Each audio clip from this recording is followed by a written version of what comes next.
पूरे देश में बाबा साहेब भीमराव अंबेडकर की जयंती मनाई जा रही है। झारखंड कांग्रेस की तरफ से राजधानी रांची में भी बाबा साहेब की जयंती पर मानव श्रृंखला का आयोजन किया गया। अंबेडकर चौक, डोरंडा से मेकॉन चौक होते हुए राजेंद्र चौक तक मानव श्रृंखला बनाई गई।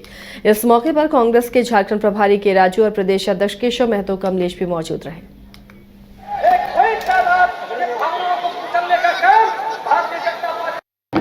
आज कांग्रेस पार्टी पूरा झारखंड लोगों को एक मैसेज स्पष्ट रूप से देना चाहते हैं।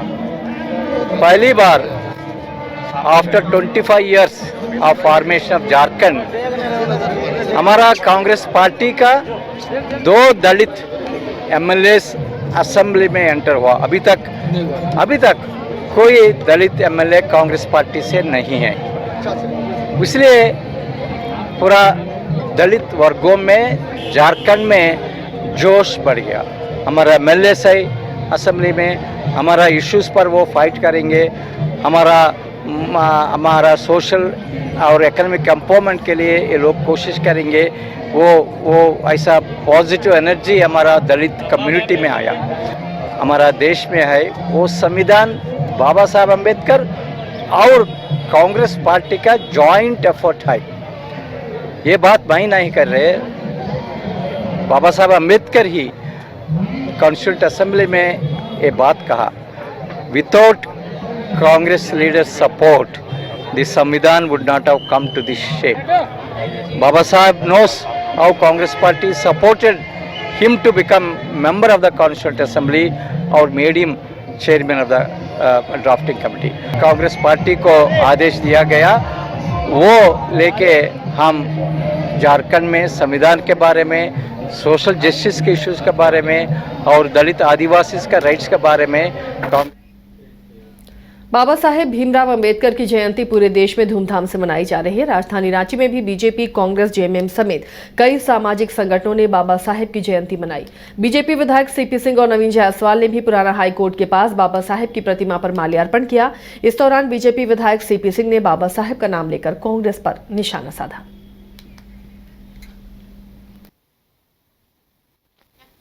का कितना भाव था और इसीलिए भारतीय जनता पार्टी चूंकि सबका साथ सबका विकास में विश्वास करती है, इसीलिए सामाजिक समरसता के प्रतीक भारत रत्न बाबा भीमराव अंबेडकर जी की जयंती धूमधाम से मनाने का काम करें। देखिए दिक्कत क्या है ना कि एक कांग्रेसी जो बोलते हैं दोगला चरित्र के लोग हैं, उनका दोगलापन देखिए कि भारतीय संसद से पास वक्फ बोर्ड को मानते नहीं है और सुप्रीम कोर्ट चले जाते हैं। भारत के संविधान के अंदर ये व्यवस्था है कि चाहे वो देश की सर्वोच्च पंचायत लोकसभा हो, चाहे राज्यों में विधानसभा हो, वो जो भी पास बिल को करते हैं वो कानून बन जाता है।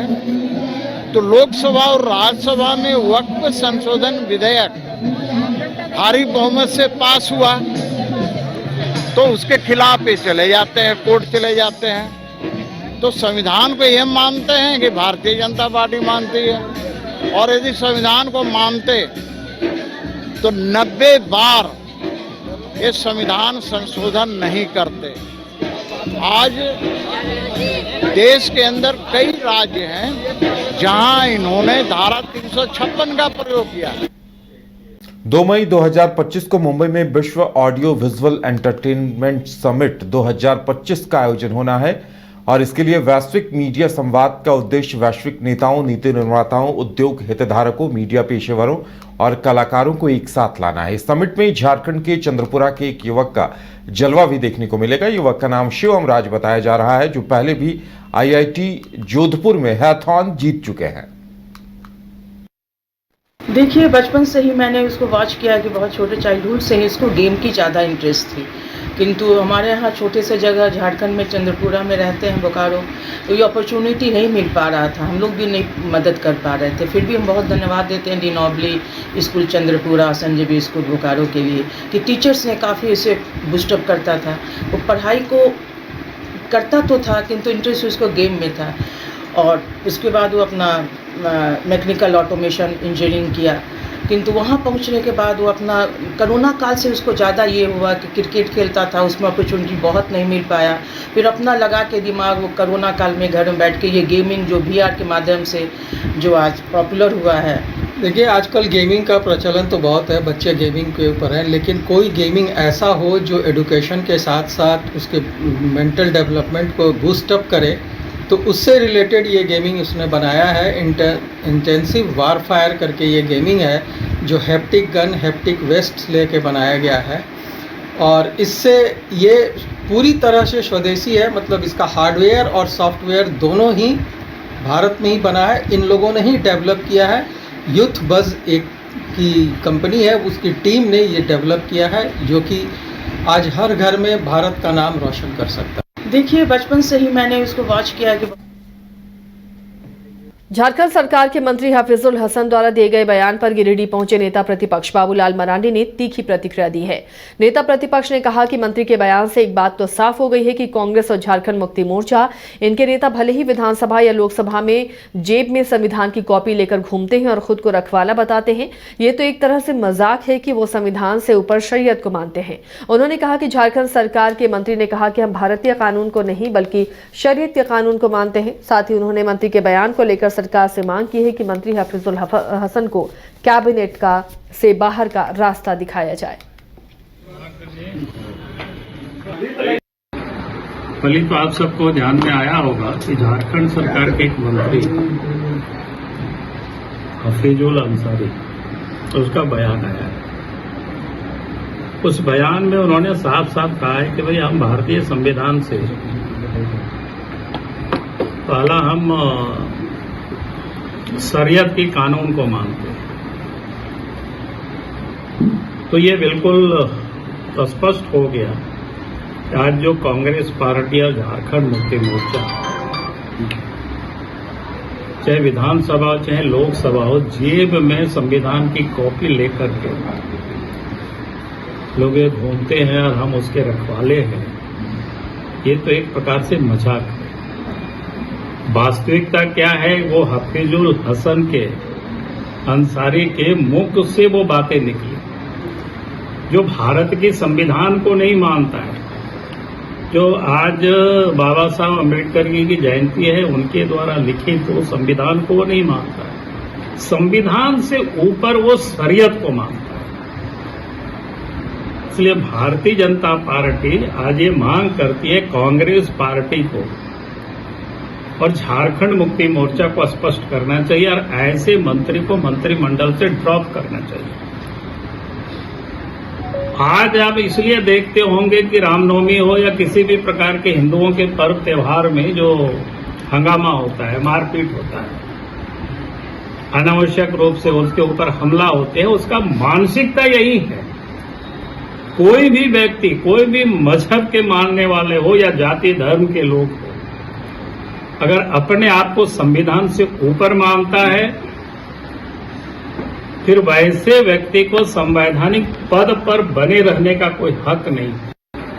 पहले तो आप सबको ध्यान में आया होगा कि झारखंड सरकार के एक मंत्री हफीजुल अंसारी, हजारीबाग जिले के बरकट्ठा में रविवार को दो पक्षों के बीच हिंसक झड़प के बाद अब स्थिति सामान्य हो गई है। रात भर हजारीबाग एसपी अरविंद कुमार सिंह घटनास्थल पर कैंप किए रहे। सुबह से यहां जनजीवन सामान्य हो गया है। दरअसल रविवार को शोभा यात्रा के दौरान पत्थरबाजी और आगजनी की घटना हुई थी, जिसमें कुछ लोग घायल भी हुए थे।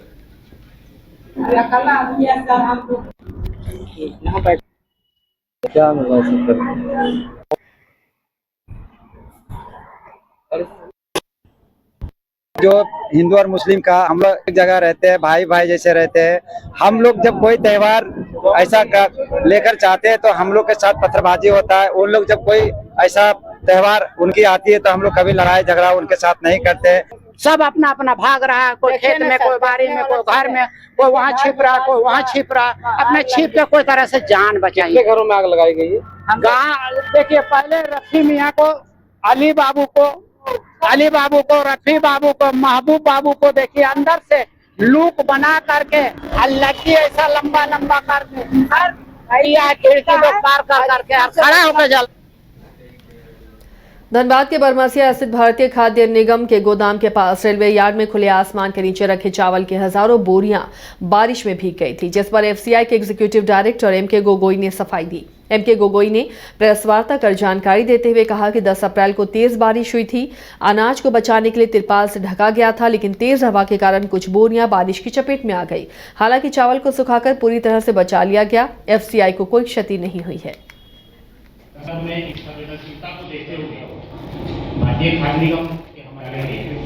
इथेनॉल प्रोडक्शन करना है और उस इथेनॉल को जो ओएमसीज है, ऑयल एंड मार्केटिंग कंपनीज जो हैं, तेल कंपनियां जो है ना, उस इथेनॉल को लेती हैं पेट्रोल में मिक्स करने के लिए। वही लोग इथेनॉल बनाते हैं। उसी मानव यूज के लिए वो चावल नहीं थे? जी नहीं। तो इससे अगर वो खराब भी क्वालिटी होती तो कोई अधिक क्वालिटी तो खराब है ही नहीं। अगर कुछ खराब भी होते तो कोई बहुत अधिक असर नहीं होता मानव के लिए। जी जी। देखिए, अभी आपने सुना, अभी जैसे मेरे डिविजन मैनेजर ने कहा कि सारा का सारा स्टॉक सुरक्षित है और कोई हानि का कोई प्रश्न नहीं उठता है, क्योंकि जो स्टॉक आया था ये इथेनॉल प्रोडक्शन के लिए था और आज 2000 बैग भी निकाला जा चुका है उसी स्टॉक में से, after having followed the due SOP. ऐसा नहीं कि जो भीगा हुआ स्टॉक हम दे देते हैं, भीगा था बरसात में, बरसात बहुत ही हैवी आई थी 10 तारीख को। और ऐसा मैंने खुद भी देखा था पेपर में कि उस दिन कई सारे फ्लाइट्स कैंसिल भी कर दिए थे कैलकाटा में। ऐसी बरसात में अगर आए तो डेफिनेटली लाजमी है कि थोड़ा बहुत पेरिफेरल डैमेज होता है, नुकसान होता है, पानी आ जाता है, लेकिन उसका भी एक तरीका होता है जिसको कि हम अपनाते हैं। हमारे क्यूसी ऑफिसर्स का प्रोसीजर है, सेट प्रोसीजर है। उसके बाद हम उसको जो भी ड्राई अप करने का प्रोसेस करने के बाद जिसको स्टॉक जिसने उसके